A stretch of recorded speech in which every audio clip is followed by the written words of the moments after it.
if I had it to do all over again, I would never start this company. That's when life started to change for me. And that's when I went from making good money to being a millionaire, from having to run a company every single day to not having to run it every single day, from doing what I thought I was good at and should be doing to what I really am amazing at. Most are living a lie. At worst, they're honest about it and they hate it. I can definitely see any business owner that's starting a new business. That's how you're thinking of it. Like, why would I want to be an accountant whenever I'm doing power washing on the side and I could create a big business out of this and blow it up? And then you get stuck into the other 98 people that are doing the same thing. Thank you so much for tuning into the Willpower Podcast. My name is William Gomez. I am the host of the show. Today we have Jason Duncan. He has such a cool, unique story. He was actually an unemployed educator, a school teacher, before he decided to go and open up his own business, which ended up being a multi-million-dollar business. Now he's a coach, and now he helps business owners be able to enjoy the wealth that they have created in order to spend time with family and do stuff that they like. I can't wait for you to get to know him a little bit better and hear all the advice that he has for us today. I was going to say Jason Duncan, but let me correct myself. The real Jason Duncan. Man, thank you so much for, coming on and being a guest on the Willpower Podcast, man. I truly appreciate you coming on. You and I haven't known each other very long. It's been the first time that we actually met was back in when we're in September or August. And I don't know. It was probably August, I think. I was there end of September, and then the mastermind that we went to was at early August. Yeah. And everything happens for a reason. Like I met you right whenever we had lunch because of a mutual friend, Sean Kaplan. That's you know him from Tennessee there, and then we kind of, made full circle afterwards and had an awesome conversation there at the airport lounge and everything. And appreciate you letting me in, by the way. I normally would have my own access, but I lost my my wallet out there and everything. But man, yeah, I got to hear a little bit of your story there, and I was just like pretty fascinated by it. And of course, you have your own podcast. How many episodes have you done now? I think I'm about 120. 120. Yeah. That's incredible. Congratulations on that. I think that whenever I met you, you had maybe just gotten over the 100 bump or something like that. Yeah, just my 100th episode released not too long ago. And then I am, I think this week, tomorrow I record 120th tomorrow.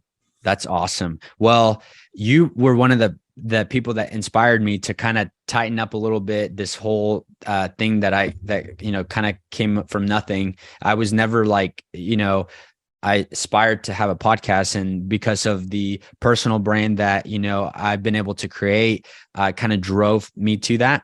And it kind of started all. Now I really enjoy it. It's just like the only one time I feel like that you can have a conversation with somebody without really being able to look at your phone or not feeling really guilty. Right.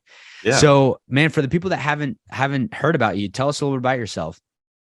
Well, I'm the real Jason Duncan, and what I do is I help overworked and overstressed entrepreneurs take a step back from day-to-day operations so they can spend less than 10 hours a week on their business, which gives them the time to finally go find out why they're here in the first place. What are you here for? Because you're probably not here to run whatever that business is you're running. There's probably some bigger meaning in your life that you haven't yet figured out. And so that's what I do. So I'm a business coach. I lead a mastermind. Married to my best friend. She and I have known each other since we were 15 and 16 years old. And we've got 2 grown kids, and we live in the Nashville, Tennessee area. And that's a little bit of me.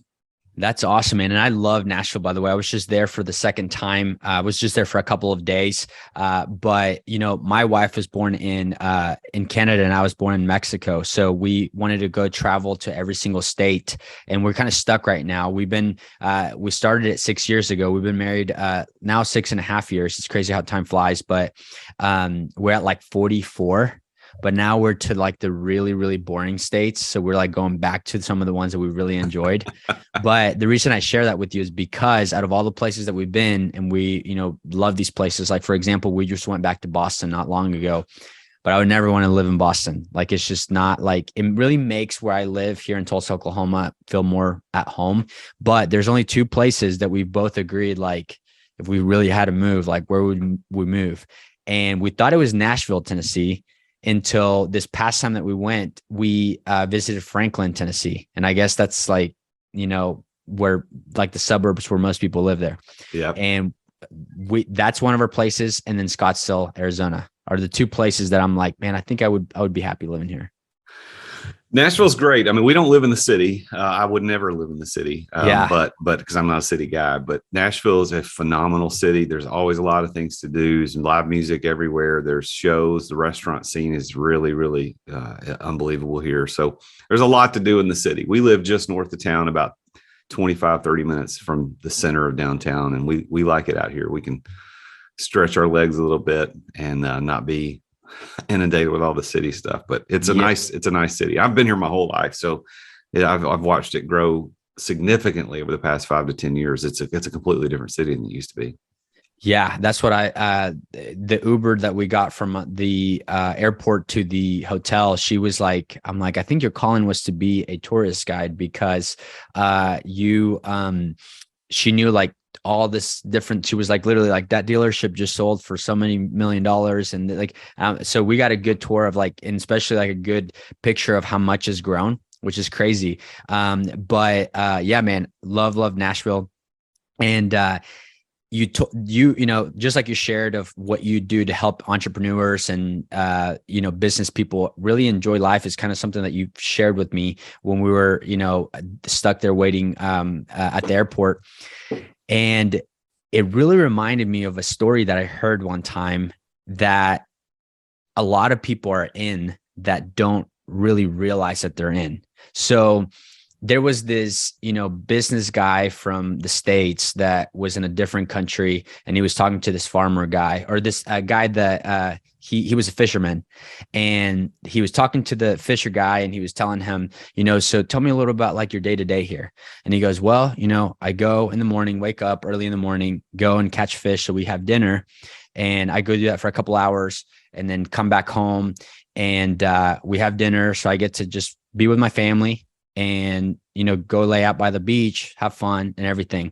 And the business guy that from the US tells him, he's like, hey, do you know if you just put 2 more hours of fishing, you catch double the fish, you have fish to feed your family, and you have fish to sell and create a profit from it. And the story kind of goes, I don't know if you've ever heard it, but it just goes like, he keeps giving them like, oh, and then if you do this, and if you do this, then you have like a multi-million-dollar company, and you could be so successful and rich. And then the guy goes, but then what's the end game there? And he goes, well, you do all of this so that way you retire and you have enough money. You don't have to worry about money, and you can spend all the time that you want with your family and go and relax by the beach. And the fisherman looks at him and he's like, dude, like that's what I'm doing right now without having to like, and so living in the US, it's the land of opportunity, and like you wouldn't have the opportunities that you have here, but the level that we think about things are at a different level, whether you're from here or you come over here and then you just kind of adapt to the culture. So I can't imagine how many people you've met that are super, super successful, but don't enjoy themselves because all they're worried about is being successful and getting more successful. So tell me a little bit about that. Like, what are some of like the biggest people that you think like, because you've even shared a little bit of your story of like, man, I turned a switch a few years back and I've been the happiest I've ever been. Yeah, that story of the fisherman I've heard before, and it is a perfect illustration of what I help my clients to be able to figure out how to do. Is that I call it exit without exiting, and to be more catchy, because I just started a LinkedIn group called the 10-Hour Entrepreneur. It's like, how do you run your business in as little time as possible so that you have all the extra time to do what you truly want to do? Because if you started a business just to have a better job, then that was the dumbest decision of your life. I mean, you can go get a better job and not have to worry about the legal implications or debt or credit or worrying about vendors. You can just go to work and call home and then not be stressed out. That's the employee life for most people. There was a guy I interviewed on my podcast a year or so ago, and he had built a very successful business in the pressure washing space. And he hired a consultant to come in, and he was doing about 10 million a year at this time. So he was killing it. I mean, that's a lot of money for pressure washing. And he hired a consultant to come in and help him figure out what to do next in the business. Like, how do you grow it? How do you, and the consultant spent a week on site. And after his week on site, his advice to this guy was shut the business down and go get a job as an accountant. And he was like, "Are you serious?" He goes, "Yeah." He goes, "So here's the deal." He said, "You will make as much money as an accountant as you're taking home out of this business. Even though you're doing 10 million, he was not managing it correctly. He was working 100-hour weeks and it was killing him." And so the consultant said, "Shut the business down, go get a job as an accountant," because he had a degree in accounting. And he said, "You'll make as much money as you're making now and you'll have zero stress. You only work 40 hours a week instead of 80 or 100. And the guy that I interviewed on my show, he's like, "Well, okay, thank you." And he left, the consultant left. And he said, "Well, I had an option. I could either do what he said and get the result, or I could figure out how to shift the business to where it doesn't do this to me." And that's what he did. And now his company does 20 million a year and he's not working every day. And that's the whole idea of exit without exiting. How do you become a 10-hour entrepreneur? How do you run your business at 10 hours a week or less, or a month or less, or even a year or less? Like, I have a business that I own that I put in less than 10 hours a year. And it's a very successful multi-million-dollar business. So I show people how to do that and why do you want to do that? Well, you got other things you want to do. I mean, you're married, you and your wife, you're 6.5 years in. I'm 27.5 years in. I don't want to spend all my days working a business, running a business. I want to spend my days with my wife, go hanging out with my kids. And my son came over a couple of weeks ago and we played a board game for like all morning. And we don't ever do that. Never do that. When we do that, it's like, this is awesome. We should do this. And, that's the lifestyle that I want to live. And I think a lot of people want to live it too, if they're really honest.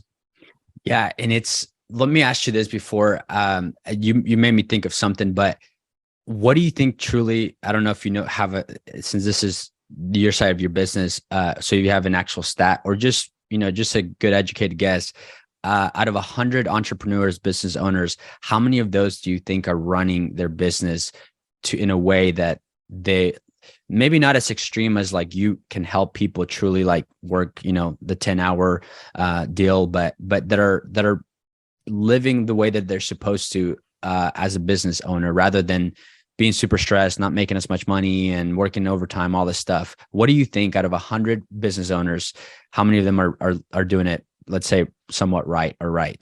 Probably two. Yeah, it's nobody. Now the problem, there's big problems with that. And the problems with that are, it's a lack of honesty.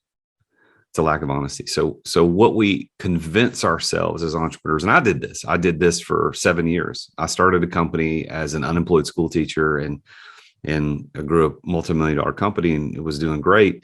And I lied to myself for years thinking, this is what I'm here for. I am a good CEO. I'm a good entrepreneur. I like doing this. I like coming to the office. I like managing employees. And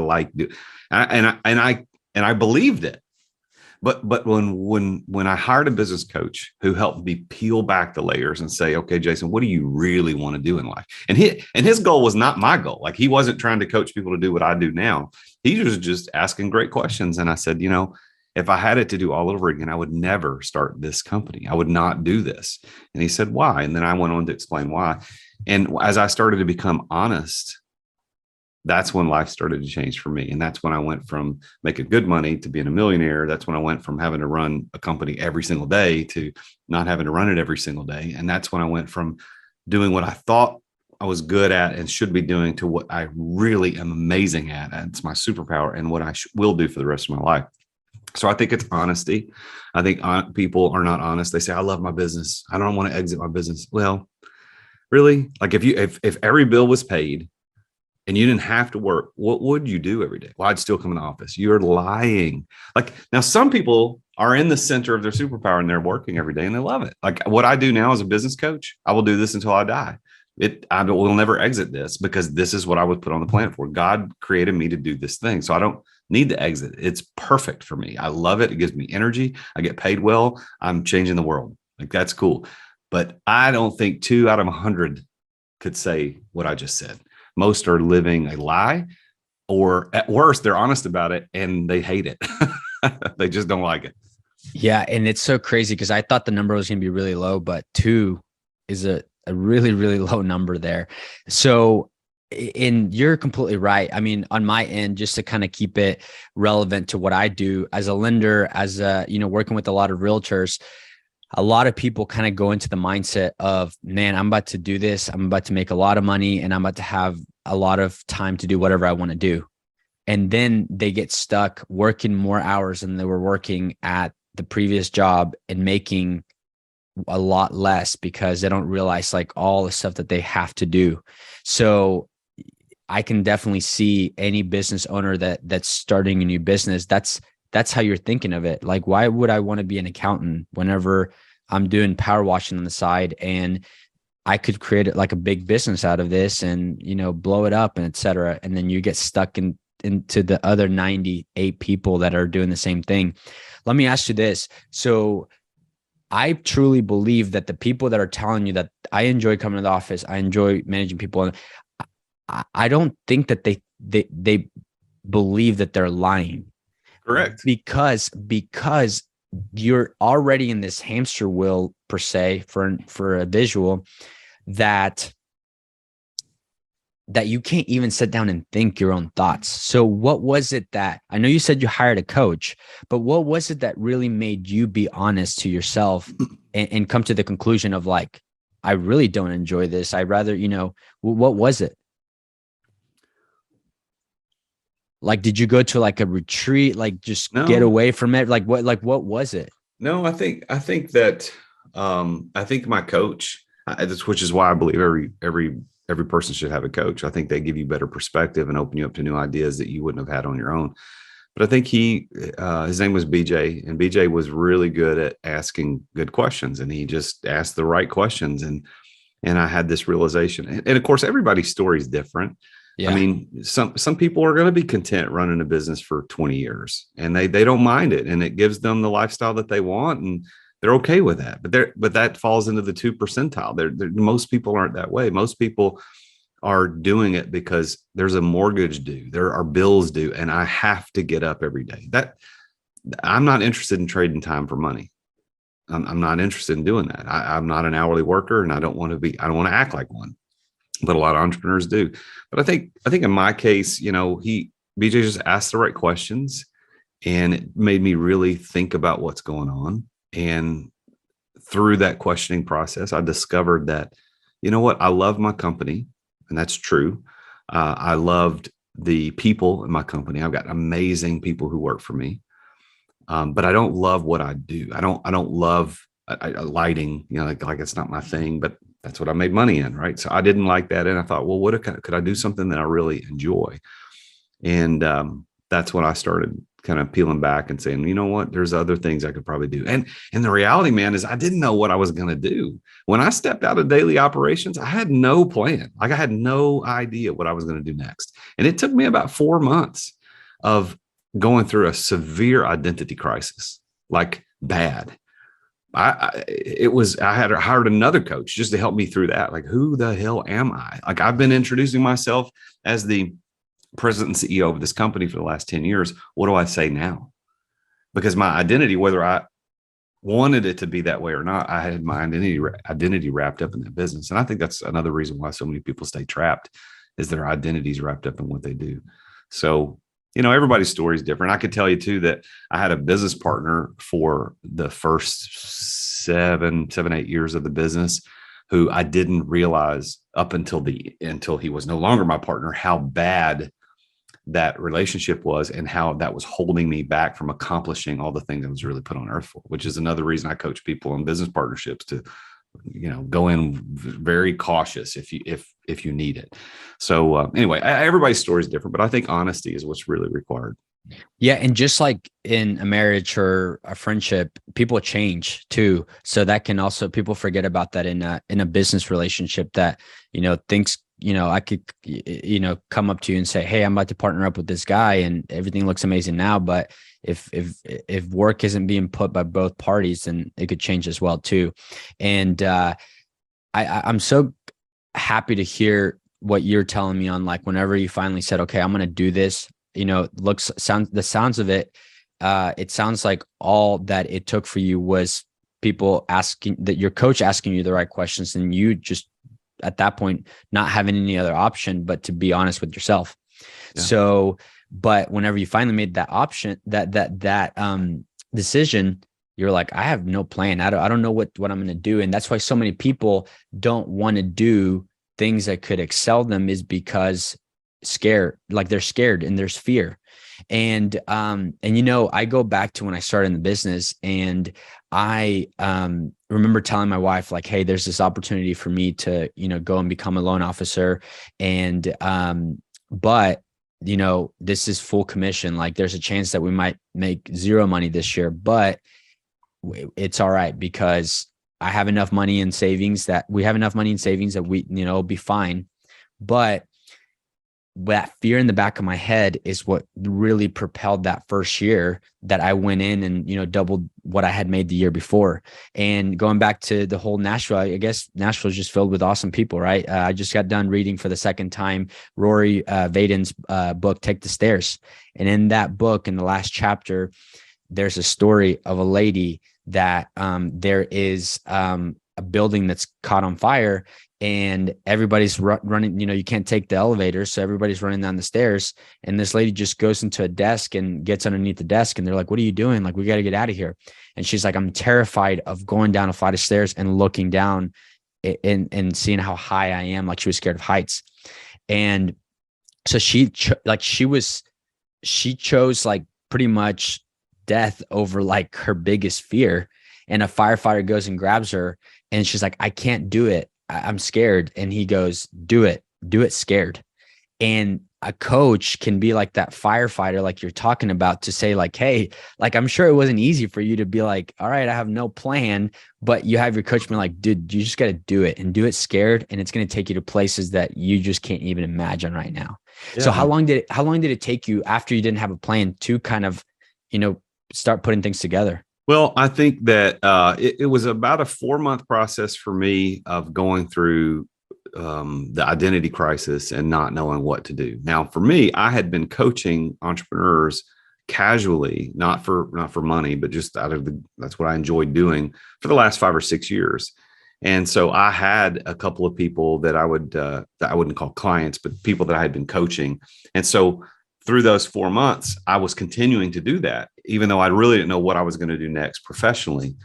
And it was one of my business coaches. They said, look, man, like, this is probably what you should do. Why don't you start a coaching business? Why don't you go all in on this, because you're good at it. You like it. It gives you energy. People will pay you, and it will change the world. And those are kind of the four questions you got to ask yourself to find your superpowers. And so I thought, you know what, I'll embrace this. So I decided to formalize it. And I went back to the guys that I had been coaching, saying, look, I know I've been doing this for free, but I think at this point it's time to start paying me. And here's what I think it's worth. And it was such a large amount at the time. I thought nobody's ever going to pay me this. And now I wouldn't do it for that amount. Like, it was so crazy, small. Yeah. But they said, yeah. And they started writing the checks, and I started making a little money. I thought, okay, I can do this. This is going to be good. And then I hired another business coach. Actually, it was a former business partner of Tony Robbins, who had helped build his company, to show me, how do I build my company? How do I do this? I don't want to be Tony Robbins, but what can I do? And he helped me kind of structure some things. That's when I started a group coaching program.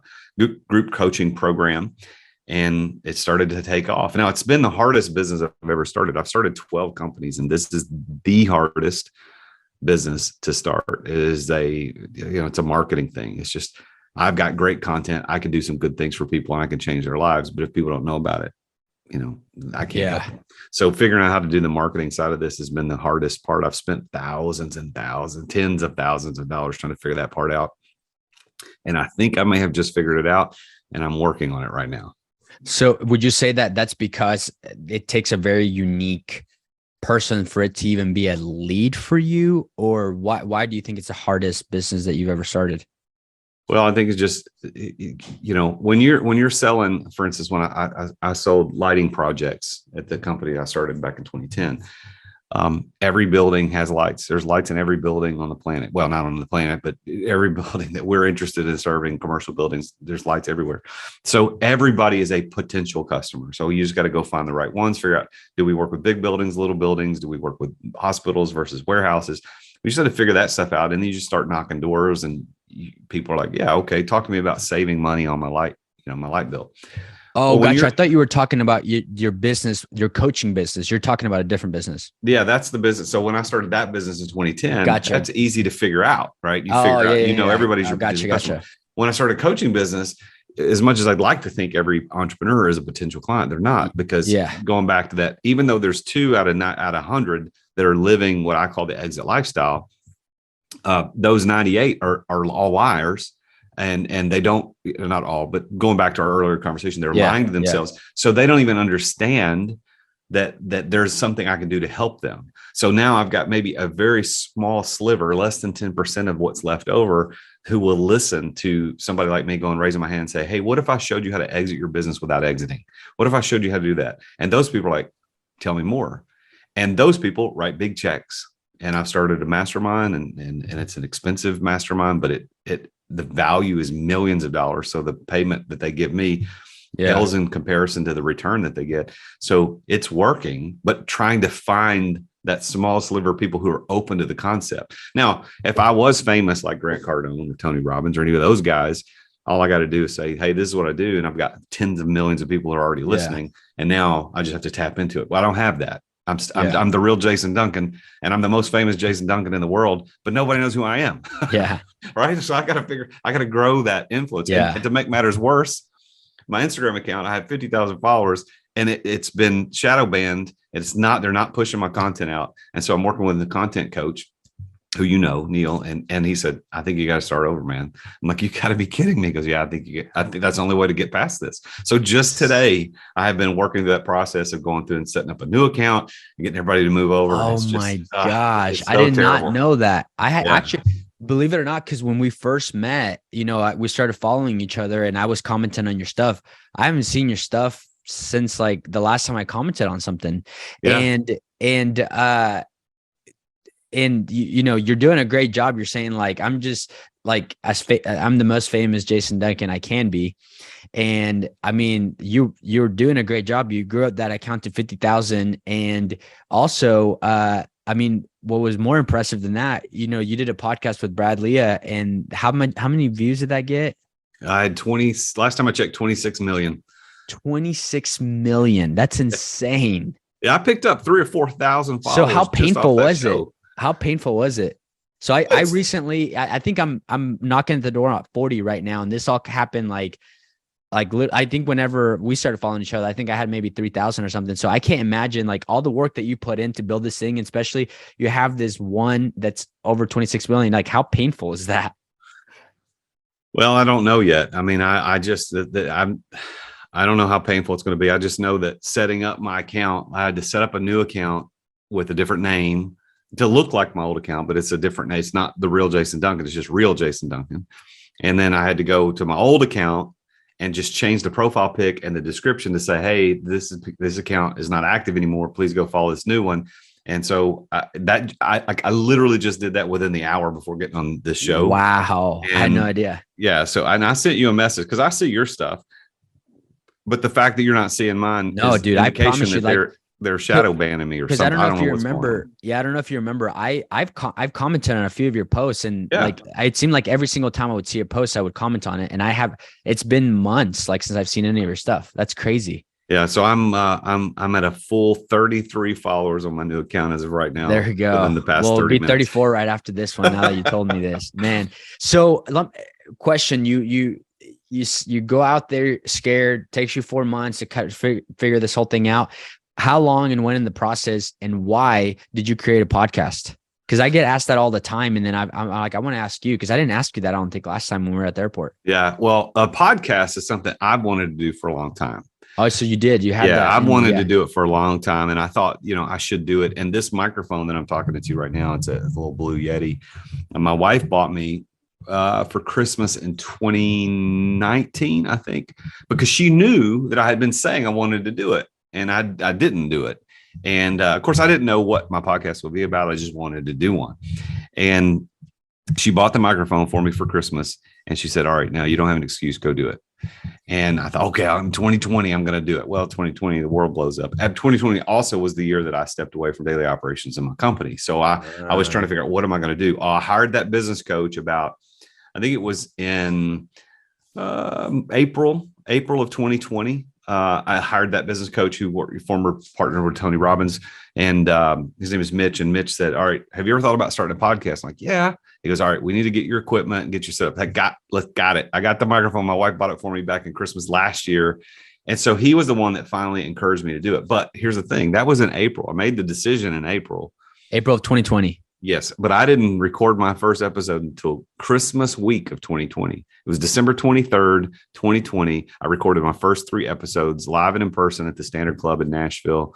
And I had no idea what I was doing. I had a couple of I didn't even use the Blue Yeti because it doesn't work when you're doing live stuff. But I had bought all this equipment, lights. I bought this little Zoom recorder thing. I don't even know how to use it. And my apprentice, he was the one kind of figured it all out. And we sat and I recorded my first 3 episodes, December 23rd, 2020. And that's crazy. So you're about to have your 2-year anniversary and you are over 100 now, 120 episodes. Yeah. That's so awesome. Congratulations, man. Well, it's exciting. I've enjoyed it. I've met some amazing people. It's opened the doors to opportunities I would have never had before. I finally now have a sponsor. I actually have 2 sponsors for the podcast. It took me all this time to finally get to that place. And it's growing. But again, it's one of these weird things, and you'll learn this as a podcaster yourself. It's like you can do a great show, good content, good guests, and you can pop it out there and it could get nothing. Like nobody will listen to, nobody knows it's there. Yeah. And it's just this weird thing. So you've got to just keep plowing through, and most of the people that telling you what to do don't know what to do. You just do your thing. So I record probably 2 or 3 episodes every other week, probably average of 1 a week, but I record 2 or 3 every other week. And I release on average once a week, but now I'm actually releasing 2 a week. And I do a live webinar series called EMS, or Entrepreneur Master Series. And I'm releasing those as special editions of the podcast. And then my plans for 2023 include doing a lot more solo shows, because I don't do any solo shows now, where I just get on camera and on the microphone and I do kind of a discussion, like a one-way discussion about topics related to entrepreneurship. Now, I've been told by people that will work. We will see. Yeah, man. Congrats on all your success there. And man, it's crazy. I remember you telling me that you were doing them back to back, and I couldn't. I don't even think I could do like 2 back to back, because you get drained having these conversations, and but huge congrats to you and to your sponsorship that you just got. And it's crazy that you're talking about when you first started. It's hard to build that audience. But the audience doesn't mean that you're going to start getting paid right away or anything like that. But so that just shows you, and it goes back to that old classic saying, if you do what you like, if you do what you love, you never have to work a day in your life. Like, what is something that you would do that you would do it without getting paid for? And I think podcast is one of many things that I feel like the people that are doing it, they're doing it just because they enjoy it. And it goes back to, you kind of touched on it. You said that, you're like, I don't get paid by the hour, but essentially everybody gets paid by the hour. If you put how much you made this year and divide however many hours you've actually spent time working on where that money came from. So that's why I'm a huge believer of, like, money is valuable, but time is way, way more valuable. So it just shows that, like, going back to what you teach your clients, there is things that you can do that you can just truly find so much joy in it and live like a good life. And that's awesome, man. Congrats. I mean, I just can't keep saying congrats enough. Thank you. It means a lot. I appreciate that. And once again, man, thank you so much for coming on. I always like to ask this one thing, and I'd love to hear yours. And what is the best advice that you've ever received? Treat other people the way you want to be treated. Yeah. The golden rule right there. Golden rule. If you follow what Jesus said, if the whole world followed what Jesus said, we would not be in the predicament we're in today. Man, I love that. Well, thank you so much again for coming on, man. I really, really appreciate you. And I can't wait to do it again. Maybe the next one that we plan later down the future will be live, man. All right. Well, thank you. I appreciate you inviting me on. Of course. Sounds good. See you later. All right, man. Hey, thank you so much, man. That was fun. Good. You did good. Thank you. I appreciate it. Any constructive criticism you have? Um, I mean, really, no. I mean, I would say if I had to say something, when you start your show, when you have your guests on, just kind of give them this is what we're going to do. This is how long we're going to be here. These are some of the questions I might be asking. Do you have any questions? And then that way you can get anything cleared up. And then that's it. And then always end the show by asking the guest, hey, how could people get in touch with you? That way the guest gets to leverage. Yeah. The guest gets to leverage. That's something I'll start implementing right away because so believe it or not, if you go back to, and I told you my goal was to do 21, and this Friday, Sean will be my 21st on that. And, nice. And dude, what pumped me up is I got these like stats from like Spotify. Did you get that Wrapped or whatever that like, it gives you the stats on like how many people are viewing and all this stuff, like, and how you compare to like other podcasts, and those stats like just like got me pumped up. So I'm like, but when we met, dude, I wasn't even doing an introduction. So as soon as we get off, like, I'm going to do like a side introduction, like you told me. I still haven't gotten like the whole, which if you want to send me anything as far as like you have your like song and everything, like I want to really implement that, but it's like, what's the easiest way I can do it? So how can people get in touch with you? I got to start implementing that right away. Cause I'm not doing that at all. That's well, you're still recording right now, right? Yeah. So, but so all you got to do, so you could say that to me right now. And then your editors will just pop this in at the end as if, perfect. Let's do it then. The real Jason Duncan. Thank you so much again for coming on, man. And you want to tell everybody how they can get a hold of you? Yeah. So my website, and you can find me on all social media platforms at The Real Jason Duncan. And the website is therealjasonduncan.com. Now, of course, we did have the conversation about my Instagram account getting jacked up, but I will leave The Real Jason Duncan up because ultimately, even once I get the new account migrated, I will shut down the old one and then change the name of the new one. So no matter what, just look up The Real Jason Duncan. You will find it. Yeah, like on Google, like that's what I did. And then all your stuff comes up on there about your story and everything. Once again, man, thanks for coming on. And I can't wait for people to, get to know you a little bit better. Thanks, man. There you go. All right. And hey, so another tip I learned a long time ago is when you make mistakes that your editors are going to have to cut, do something like this. What my note is has no bearing on it, because they will see there's a change in the way, because if they're not watching it, they're just going to watch, they're going to scroll. And if they see something like this, which is just a note on they'll go, oh, there's something I need to pay attention to. And then also if you clap, be quiet. And then when you get ready to start again, you clap, and then they will see the spike in the audio and they'll know, ooh, something happened there. And that way, those are just little tips I've learned over the years. Yeah, that's awesome, man. Well, I'll take anything you can give me at 120 there. I'm 100 behind. You'll catch up, man. Yeah, but appreciate you, man. And are you going to be in San Diego? I will. Yeah. Awesome. I can't wait to connect again. And anything that you have your way. What did you say that we had to do on the thing again? What do you mean? Once it shows up on the recordings, you said do it a certain way. Well, you have to do that before you record. So when you go into your video settings, so if you click on the up arrow next to your stop video right now, click video settings and go to recording. And there's a spot on there that says optimize for third-party video editor. You see that? Wait, where it says recording? Yeah. So click the up arrow next to your camera at the bottom, and then go to video settings. And then go to recording, and you'll see it says optimize for third-party video editor. Oh yeah, that wasn't clicked. So now it's clicked.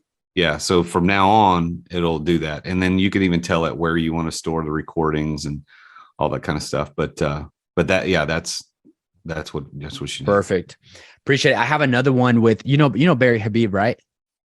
No, I don't. He was at the first mastermind that I was at, and I always keep forgetting you're like the anomaly on like it's just lenders and realtors, but before that I was at a different mastermind. He's like a big mortgage guy. He owns a company called NBS Highway, and he used to be a lender back in the day. And I'm having his son on December, actually next Monday, I think, but it's going to be through Zoom. He lives in New Jersey and everything. So I'm glad you taught me on that there to put on. I appreciate it, man. I won't take more of your time. I'll push out your account to try to help as much as I can, and anything you need from me, I'm here to help. Thanks, man. I appreciate you. Of course. Thank you. We'll talk soon. Bye-bye.